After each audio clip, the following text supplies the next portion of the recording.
Aloha and welcome to this module on software review. I have to say that I really think that this module is one of the most important, if not the most important, module of the entire class. And the reason I say that is because this module, at its core, is about how to effectively collaborate and communicate with colleagues. And software engineering, at its very core, is about how to effectively collaborate and communicate with colleagues, because that's the only way at the end of the day that you can create systems of any level of scale with high levels of quality and usability and all those other abilities. Okay, so this module, while the readings are not that long, and the skills might seem, in some sense soft, unlike, your typical, programming, computational complexity analysis stuff. On the other hand, it takes a lifetime to master, in my opinion. And you'll see, hopefully after this module is over, that there's a lot more to review than meets the eye, and there's a lot more you can do to progress with your capabilities in reviewing other people's code and having your own code reviewed by other people in a way that's effective. So let's get started.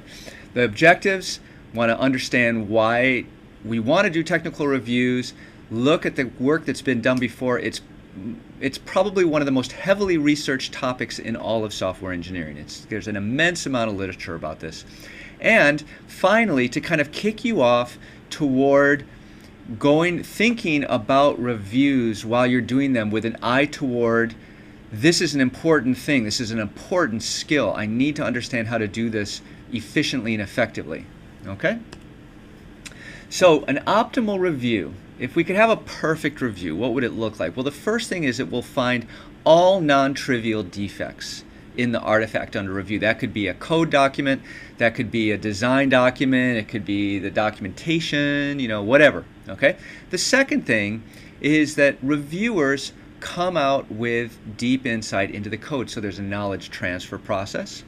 Third, the artifacts that result from the review actually enable the author to make the code better. Okay, so if you identify the defects but you don't provide a good mechanism for the author to actually remove them, then it's not optimal.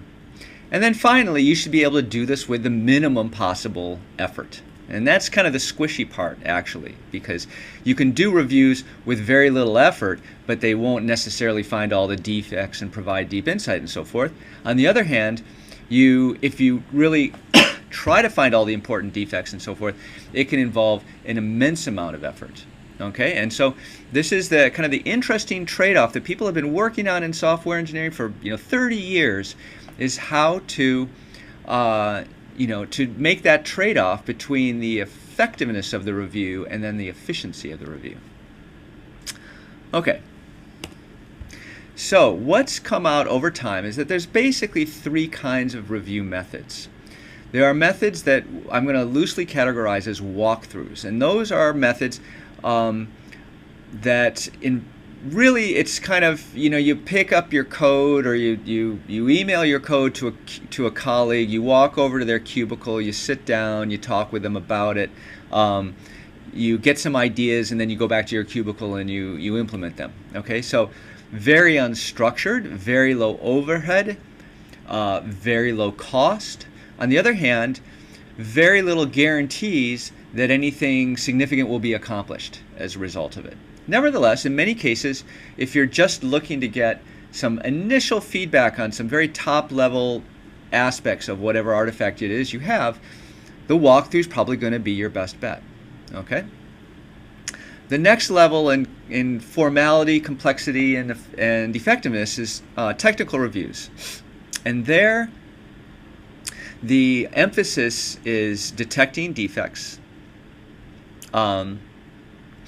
Also, knowledge transfer, so making sure that all members of the team are familiar with all parts of the system. And this involves a little bit more structure. I mean, involves some structure, I shall say. Walkthroughs really have no structure. So it does involve some structure.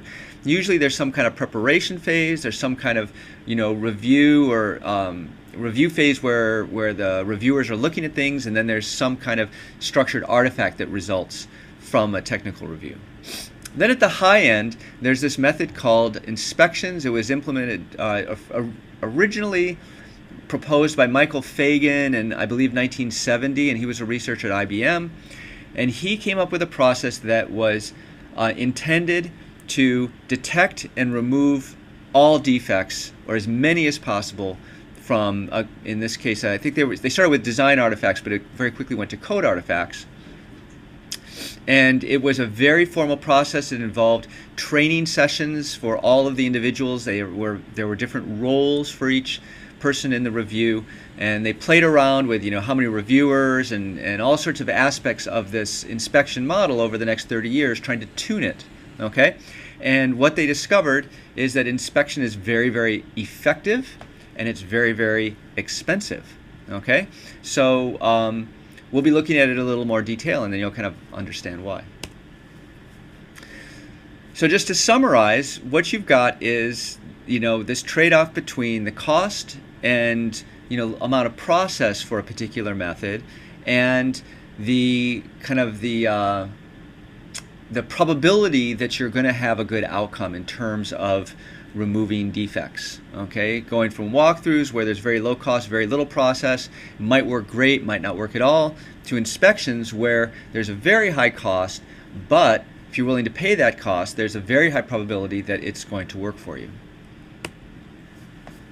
Okay, so one question that novice developers might have is, hey, I shouldn't say novice developers, because actually this is a question that the Agile community actually brings up a great deal, is if we have testing, do we actually need to do software review? And the answer is yes. And actually the Agile people do this thing called pair programming, which is their kind of answer to how they actually do reviews. The things that reviews do that testing doesn't. The first thing is that in order to do tests, you have to have an artifact to test against, and reviews can be inserted upstage in the product lifecycle. So it's hard to kind of test a requirements document. On the other hand, you can do a review.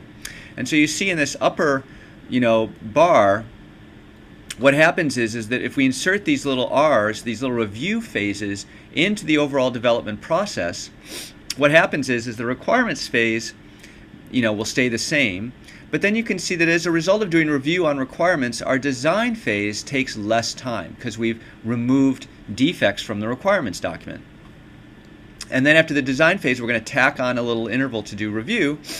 And then when we go into coding, you can see again the code phase takes less long than it would without any reviews, because we've eliminated a certain number of the defects from the design document.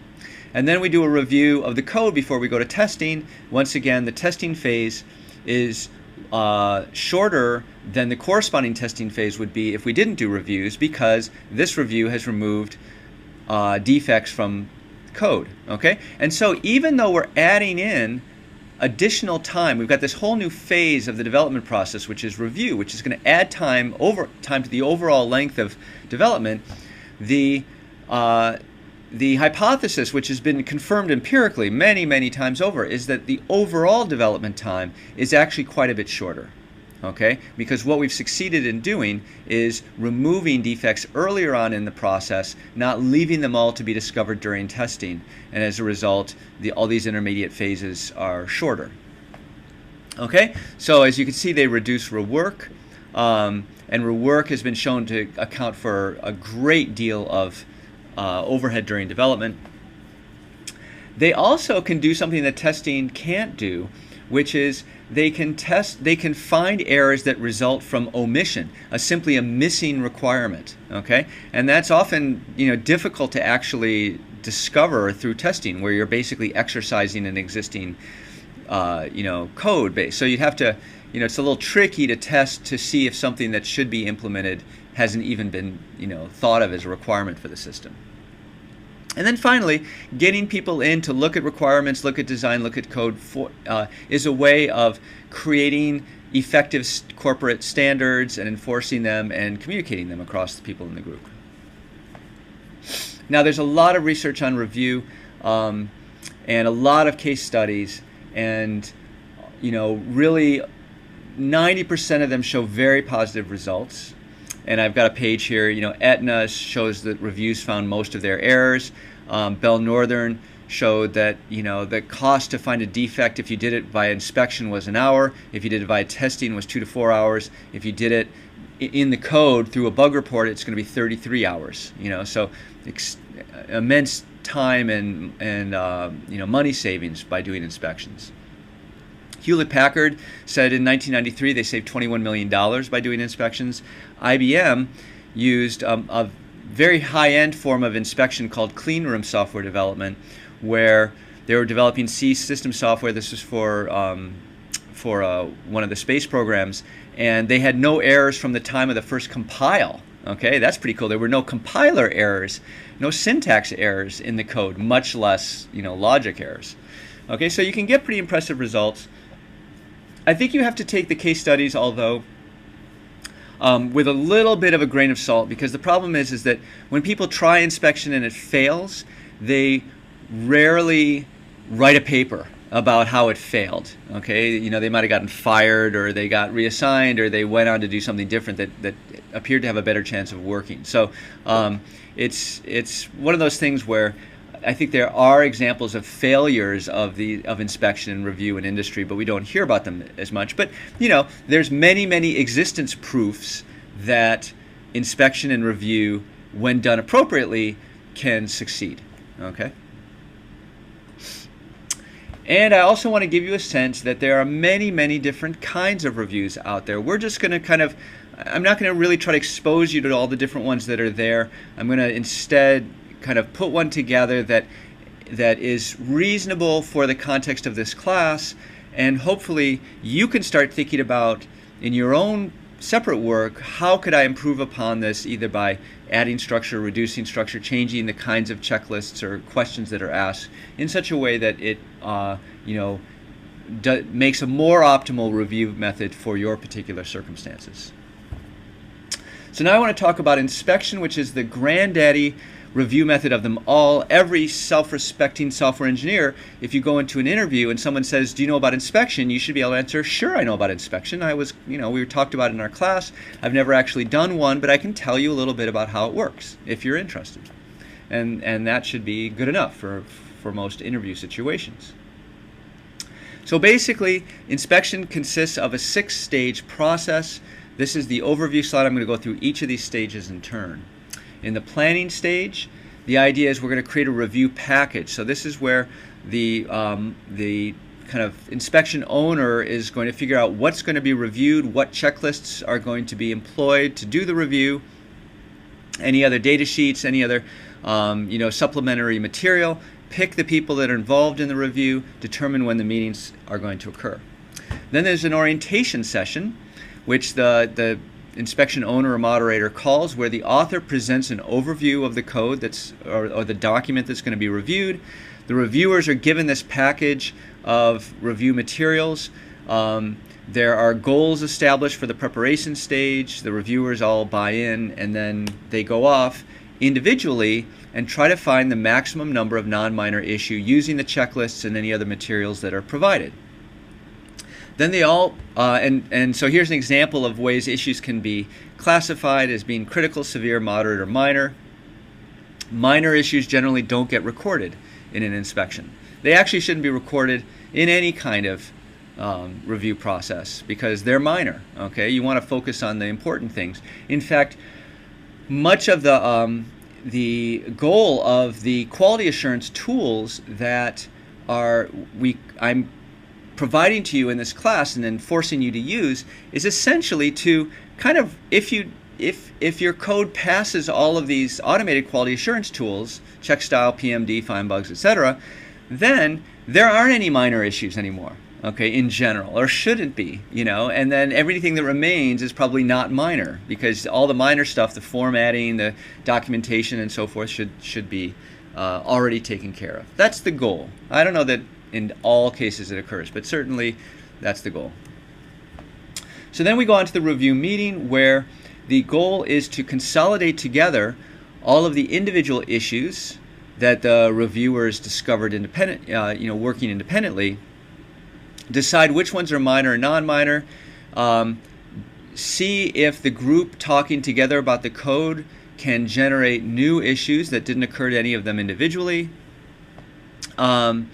share information about the work product, and so forth. Okay? Then then the author goes away with this consolidated list of defects that these reviewers have found and fixes the code. That's then given back to the moderator for a verification stage, where the moderator checks to make sure that the author actually implemented all the changes that were specified during the review meeting. And when it passes verification, then the review is complete. Okay, so that's a lot of work. And there are people who make money being consultants, going into organizations and trying to train people to do this particular process. Okay, and it takes a lot of time. There's a lot of overhead. There's a lot of kind of upfront costs to these reviews, particularly when you're doing an upstage artifacts. There's a lot of writing things down. There's a bunch of tools that have been developed that take some of the humbug out of the process. In my lab, back in the 90s, we developed a tool for code review to do some experimentation with different kinds of things. For example, trying to see if we just had individual review and omitted the meeting, kind of how much, or had an online meeting rather than a face-to-face meeting, what were their costs to that. So lots and lots of experimentation with the reviews over the years. And if you're interested, you can look in the literature, or I can talk to you more about some techniques that have been out there. But now I want to turn to what we're going to try to do in our class, which is not inspection, but something, but not walkthroughs either. Okay, something in between that has a little bit of formality and therefore a little bit more chance of actually working correctly, and can be tweaked, up or down by you in the future to create a review method that works well for your needs. So the things that we want to do is we want to learn how it is that we can obtain useful feedback from classmates about the software system. That's kind of tricky, right? We want to find out things about our software product that we didn't know before, and we want to find it out from a classmate. Okay? The complement of that is that we want to learn. I also want you to learn how to be able to critically read and evaluate code written by others, and that's a difficult skill. Okay? And part of that is learning how to differentiate between bringing up things that are trivial.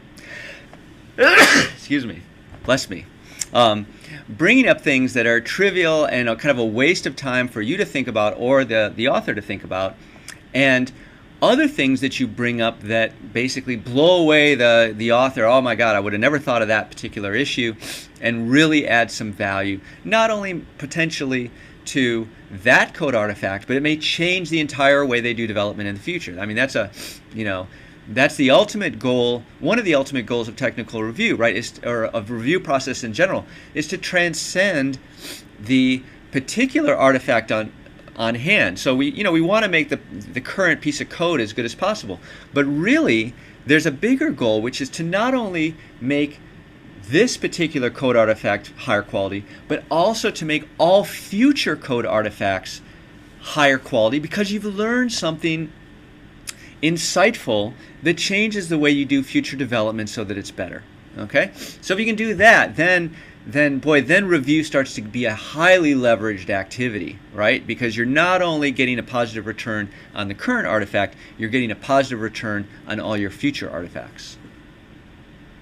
Okay, then lastly, hopefully you'll start to see that doing technical reviews and focusing on them, and not just going through the motions, but actually really concentrating, can be a way for you to improve your own skills as well.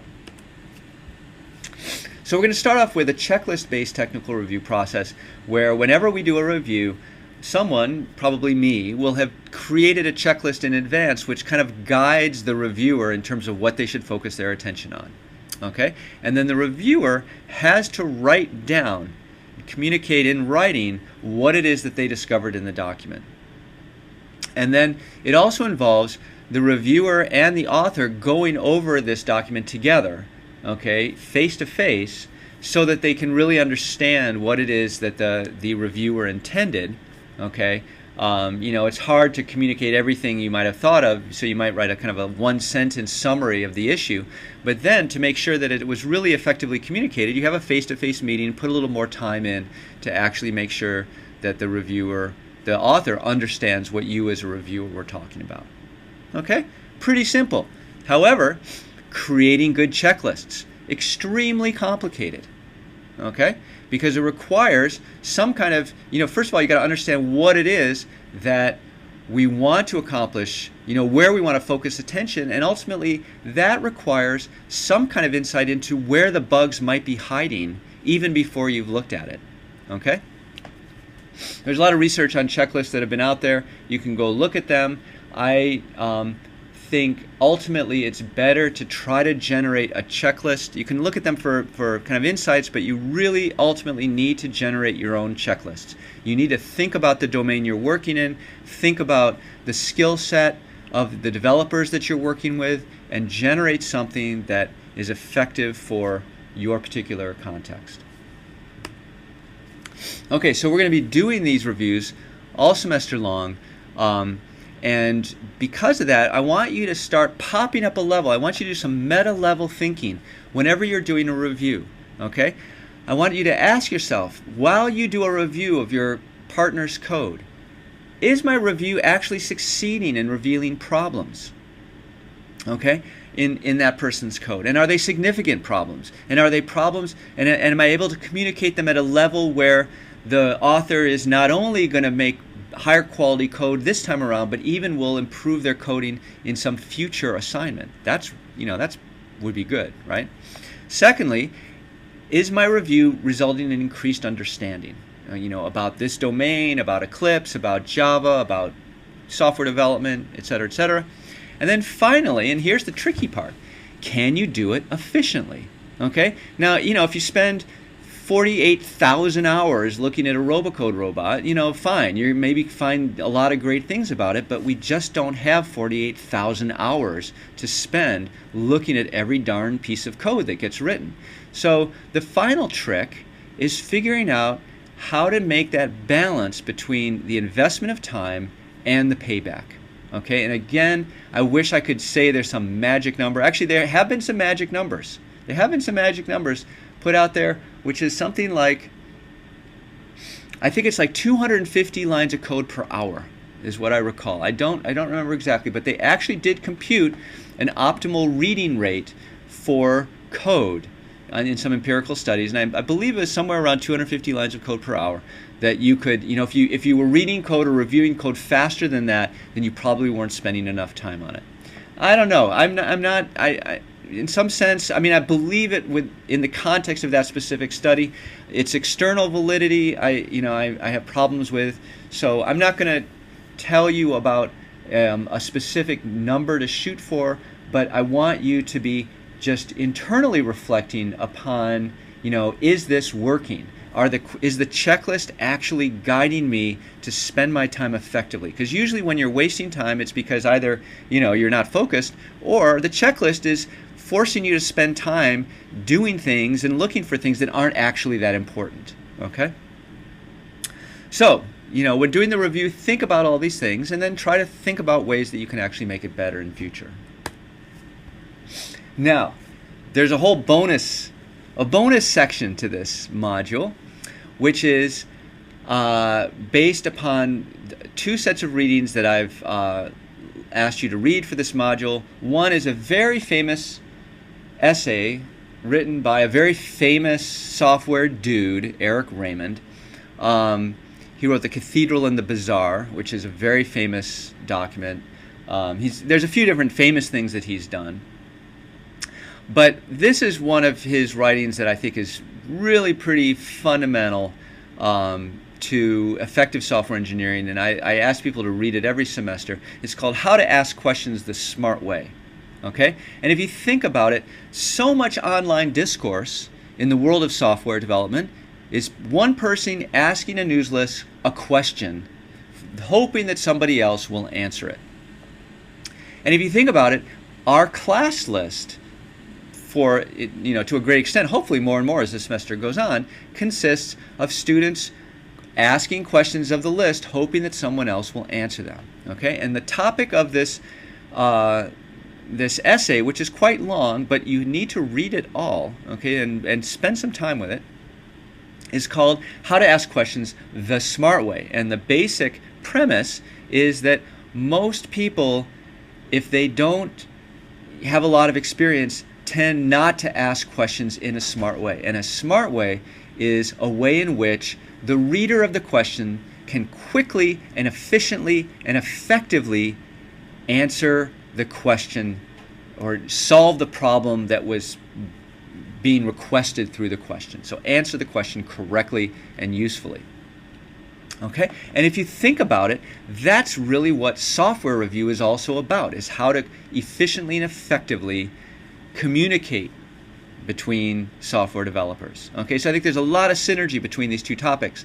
And so I wanted to assign these readings in conjunction with the software review meetings so that you can start thinking about your interactions with the class mailing list or your interactions with various discussion groups associated with software that you're working on outside of class, and make those communications more effective. And it's going to pay off to you in spades, because if you ask questions the smart way, as they speak about in this essay, you're going to find that people will answer them, and they might answer them in like 15 minutes. Okay, you'll get really fast, effective feedback.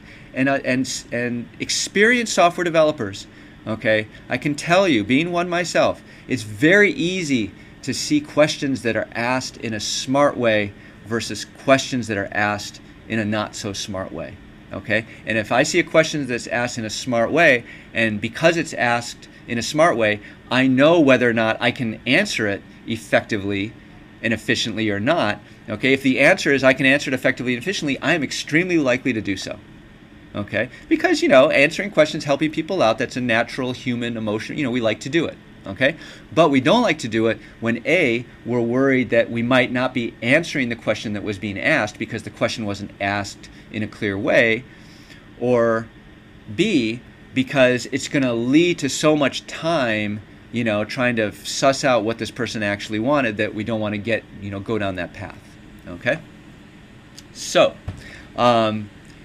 do these readings as well, and I think that although that takes a little time to read it, I think for at least some of you, you will find this will revolutionize the way you think about interacting with other developers, and it's really cool. It speeds up development, it speeds up knowledge acquisition, it speeds up everything associated with software development when you know how to ask questions the smart way. So have fun with that, and I'll see you later.